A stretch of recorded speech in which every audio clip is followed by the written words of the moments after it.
Hey guys, welcome to Podiatry Practice Mastery. Don here. What I'm going to go over today are a few things that I've kind of learned and played around with this week. So let me just kind of open up my slides here and get here and show you. So I'm going to go over a tech list. As we've been going through this tech list it seems like forever, I'm going to talk a little bit about how I use Google Slides. We'll talk about this combo I have here, email, blog, and YouTube, writing copy, which is copywriting. Kind of more insights from this book.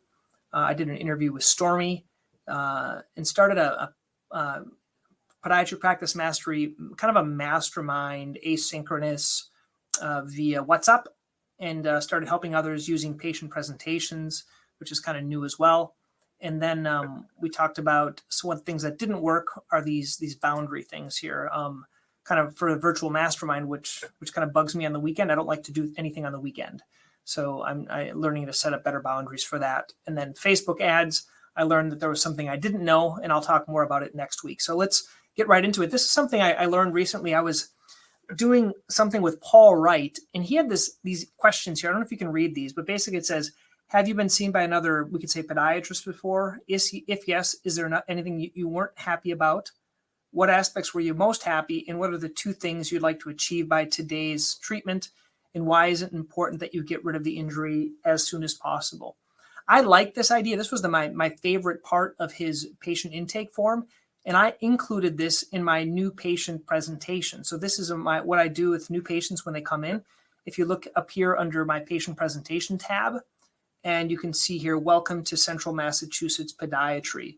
One of my slides on there is this. It's the first questions, like how did you hear about us? Have you seen another provider? Anything you're not happy about, what you're most happy about, and what are the two main things you'd like to accomplish by the end of today's visits, and why is it important that we get rid of it as soon as possible? I think these are some power questions that when we go through them with our patients during this new patient interaction, it helps to solidify kind of what we're doing. So this is the way I kind of always think about things. I like to take something that's working for someone else and I include it in here. Another thing that I included, let me just pull this up here to show you guys. If you can see here, these are the actual slides that I go through. I pull them up with patients. Welcome to Central Mass Podiatry. I show them a little bit about my family, a little bit about the other doctors here, my welcome packet, and I say I'm going to send you a copy, board certification stuff to build confidence, my commitment to them. I learned this from Patty. So my commitment to you, and then your commitment to me. And the key here is refer to other people of comparable quality and give an online review. So that's the key for this thing that I use. Wanted to talk a little bit about, I was asked to do a talk recently about DME, and these are some commonly used prefab AFO categories you might want to consider. And on in-office dispensing on day 20 of the 30-day practice blueprint, you can find more about all of the in-office dispensing stuff that I use. I don't use all of the stuff, but I use a lot of these and kind of when you can use them. One thing to be aware of, if you're doing these and they're on Medicare, a lot of times they're same and similar. So you have to be careful what you're getting patients, right? You have to determine, is it better for me to do an ankle brace, or is it better for me to do an AFO? If they're really going to need a custom AFO, it's better to do that because it's not going to be accepted if it's for the same diagnosis. Like, for example, posterior tibial tendon dysfunction, it's better to do a custom AFO than it is to do a non-custom ankle brace. Make sense? Because there's a 5-year window now. Another thing I put here is some same and similar wording. So this is something that's key for you, that if you deal with this is from my medical record. And I do have all of my documentation within the 30-day practice blueprint if you guys want those. The patient was evaluated today for, plantar fasciitis or posterior tibial tendon dysfunction, and it was deemed medical necessary for, let's say, a custom AFO due to tendon dysfunction. This condition is new and unrelated to the previous plantar fasciitis or Achilles tendonitis where they were treated with a cam boot. So that's the way you get around using the same durable medical equipment thing for a different diagnosis. Here's an example that I got from John Moore, from Jonathan Moore. He talked about this. This is anticipating same or similar denial. Patient received a pneumatic walker. on 1/5 for a stress fracture of the right second met. He now has a painful ankle in the right secondary due to chronic osteo-OCD. First diagnosed a year ago and confirmed by MRI. The joint requires stabilization. The patient now requires a custom AFO to stabilize for 6 months due to his atrophic skin and ischemia. So that's kind of a way to write it, and you document in your chart. Okay. The other thing we're going to talk about is my interview with this guy, Stormy Andrews. So you can watch that. This will be coming out shortly. If you want to watch the video, it'll be on the YouTube. So please subscribe there. Let me show you how I do my patient newsletter. I use something called Kajabi. And basically, this is a way I can send out newsletters. And so it's got extraordinarily better now that someone else is doing this. Patient newsletter, it pulls in their first name. So video newsletter for March 2020, skip the emergency room or urgent care for a loved one that twists your ankle, ingrown toenail, or any foot-related emergency. We have same-day appointments because we have another new doctor here trying to fill him up. In this newsletter, we're going to talk about circulation studies and our replay of our webinar. So we talk about all this stuff. If they want to watch the video, they can click here. Here's our beautiful faces. And here's a couple of things from the video. So basically, this is a portion from my partner, Dr. Feldman, a new baby picture here from Dr. Kellner. Watch the video. And this is an ad that we used in another publication called Community Advocates. We're including the same ad we're putting in newspapers here as well. Okay. Where does this go to? Well, it clicks. It used to go to YouTube.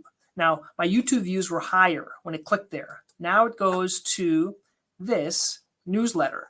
Now, my only drawback is it has to have this big image here. And when you have the image, the video is right here. So people might not know to click this to watch it. Okay. I think that's the big down. When they goes to YouTube, they know to click the button, but they don't know to click this. And it has basically a replay of that. But what this does is it increases keyword search on our website under our blog section. Okay. And they would click it here. What I used to do is I used to have it go directly to my YouTube right here. And this is the YouTube for that same newsletter that we recorded. And some of the slides were included in that patient newsletter. Okay. So this is where it goes on YouTube. Couple of other things that I've been working on. One is reading this book on how to write copy that sells. Sorry. But this is, and we have the links here to the webinar. Why do I need a circulation study? And then Ziba shoes, which is a shoe that I was recommending. Okay. How to write copy that sells is this recent book that I'm reading right here.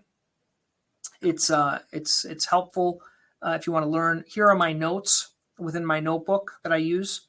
And the big ideas here within this is I'm really wanting to learn how to write emails better and how to name things better so people look at them more. So I find that the better your headline is, the more people are going to read your stuff. So I have headlines, emails, bullet points, and the triad of irresistible offers. So as I'm reading or listening, I'm taking notes. So this is the way I kind of learn, and everything is here within my business notebook.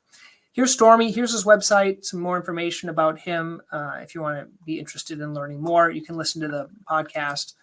And then finally, this is that welcome thing, this welcome presentation. Anyway, that's what we got for this week within the Podiatry Practice Mastery Weekly Update. Please, if you haven't joined the 30-Day Practice Blueprint, some of these resources are in there. Listen to the interview with Stormy.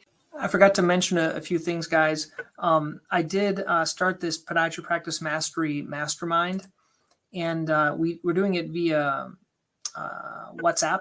It's not really taken off yet, so I'm trying this out to see what it's like. We're chatting, sharing ideas.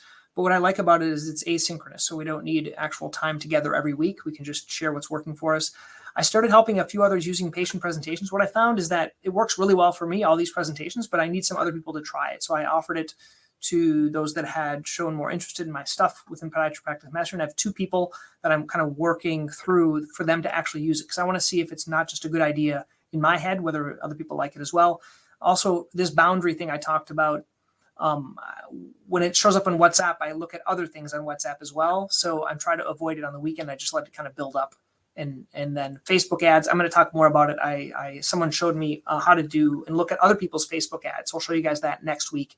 It's via Meta. So you can just basically look on Podiatrist and you can see other people's ads, how much they're spending on them, and kind of what it's working on. So we'll go over more of that next week. Okay, guys.